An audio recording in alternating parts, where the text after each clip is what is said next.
भक्तपुरको सुन्दर ठाउँ सिद्धपोखरीमा हामी आइरहेका छौँ।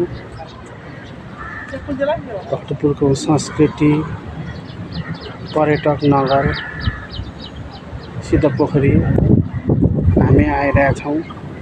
बिहानको समय यहाँ शनिबार प्राय धेरै हुनु हुने गर्छ। यो बोटिङहरू पनि सुरु हुन्छ शनिबार। मानिसहरू यहाँ बोटिङ गरेर रमाइलो गर्छन्। सिद्धपोखरीको बारेमा तपाईहरुले थाहा होला, एकदम सफा गरेको छ यो पोखरी। माछा पनि पालन गरिरहेको छ।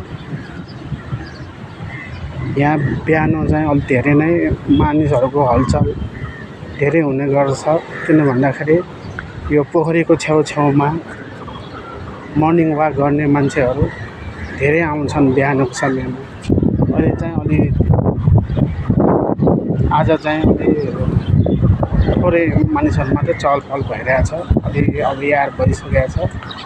बिहानको समयमा 6 बजेदेखि यहाँ धेरै नै घुइँचो चाहिँ हुने गर्छ, ताकि मानिसहरू मर्निङ वाक यो पोखरीको वरिपरि मर्निङ वाक चाहिँ गर्न चाहिँ आउँछन्। ल हेर्नुहोस्, हजुरहरूले पनि हेर्नुहोस् कति रमाइलो छ यो पोखरी। यहीँ बसिरहौँ जस्तो लाग्छ। सुन्दर ठाउँ भक्तपुरको एउटा यो प्रसिद्ध पोखरी सिद्धपोखरी भनेर चिनिन्छ।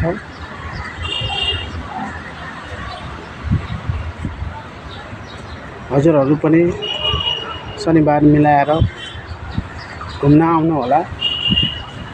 प्रकृतिको सुन्दर ठाउँमा आएर रमाइलो गर्नु होला।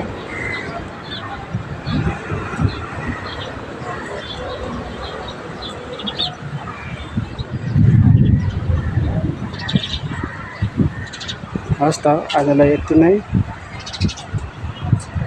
नमस्ते एन्ड गुड मर्निङ।